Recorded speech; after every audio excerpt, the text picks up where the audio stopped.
নমস্কাৰ বন্ধুসকল, এটা ধুনীয়া ৰাতিপুৱাৰ আপোনালোক সকলোকে শুভেচ্ছা জ্ঞাপন কৰিছোঁ। আজিৰ দিনটো যাতে ভালে যাওক, কুশলে থাকক। আজিৰ বতৰটো অলপ ডাৱৰীয়া নিচিনা হৈ আছে। যোৱাকালি বা পৰহিৰ পৰা যিটো আমাৰ ইয়াত বৰষুণ দি আছিলে, অকণমান মুকলি নিচিনা হৈছে, হ'লেও অলপ ডাৱৰীয়া হৈ আছে। আপোনালোকৰ ফালে কি হৈ আছে এবাৰ জনাবচোন।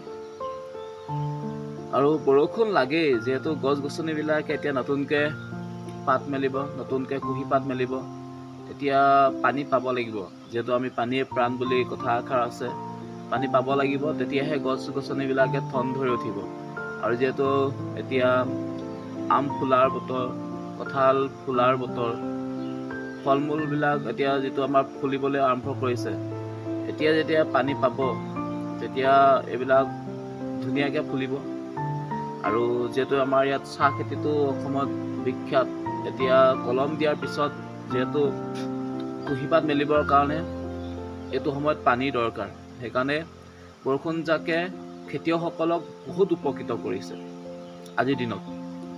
আজিকালিতো বস্তুবিলাকৰ কেঁচা সামগ্ৰী যিবিলাক আমাৰ বজাৰখন আছে, বস্তুবিলাক এইবিলাকৰতো দাম যথেষ্ট বৃদ্ধি হৈছে।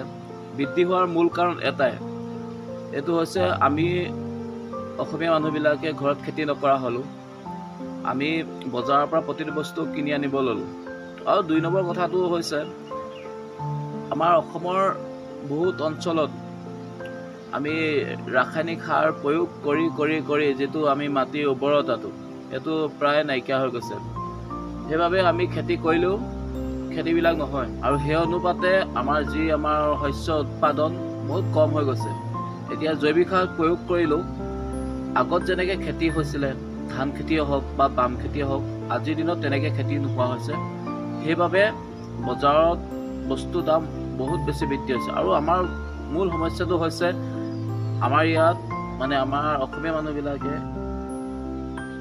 বিজ্ঞান ভিত্তিক খেতিবিলাক নকৰাৰ বাবে এনেকুৱা হৈছে। আৰু এইবিলাক বৈজ্ঞানিক ভিত্তিত যেতিয়া খেতি আৰম্ভ কৰিব, নিশ্চয় তেতিয়া তাৰ সুফল পাব বুলি মই ভাবোঁ। আৰু এই ক্ষেত্ৰত আমাৰ কৃষি বিভাগৰ গুৰুত্বপূৰ্ণ দায়িত্ব আছে, যিহেতু আমাৰ খেতিয়কসকলক কেনেদৰে আগবঢ়াই লৈ যাব লাগিব, কি কৰিব লাগিব, এই বিষয়ত তেওঁলোকে বহুতখিনি কৰে, কিন্তু হ'লেও প্ৰশিক্ষণৰ অভাৱ, প্ৰশিক্ষণ দিব লাগিব। পঞ্চায়তে বা নিৰ্দিষ্ট অঞ্চলত গৈ পেলাই প্ৰশিক্ষণ দিয়ক, খেতিবিলাক এনেকৈ কৰক বুলি। সেইবাবে মই ভাবোঁ এতিয়া আমি বিজ্ঞান ভিত্তিত যাতে আমি খেতিবিলাক কৰিব লাগিব। আৰু এই ক্ষেত্ৰত গুৰু দায়িত্ব পালন কৰিব লাগিব আমাৰ কৃষি বিভাগসমূহে।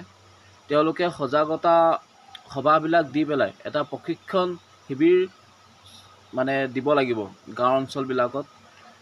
তেতিয়াহে মই ভাবোঁ আমাৰ খেতিবিলাক উন্নত হ'ব, আৰু যাতে আমাৰ খেতিয়কসকল উপকৃত হ'ব। আৰু এনেদৰে যদি খেতি কৰি থাকে, বৈজ্ঞান ভিত্তিত যদি খেতি কৰি থাকে, মই ভাবোঁ ফলপ্ৰসূ নহ'ব, শস্য উৎপাদন বহুত কম হৈ যাব। আৰু এতিয়া দেখিছোঁ, এতিয়া মোৰ নিজৰ ঘৰতে 2-3বাৰ খেতি কৰাৰ পিছতো খেতিবিলাক নহয়, গছবিলাক মৰি যায়, আৰু শেষত গৈ পেলাই বজাৰৰ পৰাই কিনি খাবলগীয়া হয়। সেই আপোনাৰ বহুত বেছি দৰৱ প্ৰয়োগ কৰা বস্তু, শাক পাচলি আনি ঘৰত আনিবলগীয়া হয়, উপায় নাই, জানি শুনি আনিবলগীয়া হয়। সেইবাবে মই ভাবোঁ গুৰুত্বপূৰ্ণ দায়িত্ব পালন কৰিব লাগে কৃষি বিভাগসমূহে। চৰকাৰো এই ক্ষেত্ৰত সজাগ হ'ব লাগে, যাতে কিদৰে আমাৰ কৃষকসকল আগবাঢ়ি যায়, আমাৰ শস্য উৎপাদন বৃদ্ধি হৈ যায়।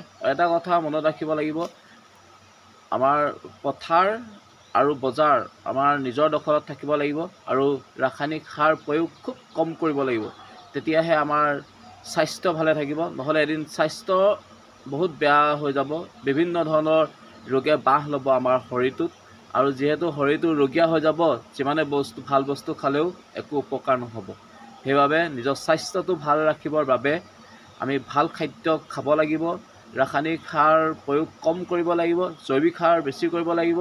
আৰু যি আমাৰ বিষাক্ত দৰৱসমূহ মাৰোঁ, সেইবিলাকৰ সলনি কিদৰে বিকল্প সৃষ্টি হ'ব পাৰে বা তৈয়াৰ কৰিব পাৰোঁ, তাৰ ক্ষেত্ৰত আমি গুৰুত্ব প্ৰদান কৰিব লাগিব।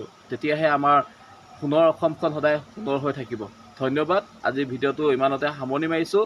পুনৰবাৰ আপোনালোক সকলোকে আজিৰ দিনটো শুভেচ্ছা জনাই, দিনটো যাতে ভালে যাওক তাৰে কামনা কৰি ভিডিঅ'টো আজি সামৰণি মাৰিছোঁ। ধন্যবাদ। Bye bye.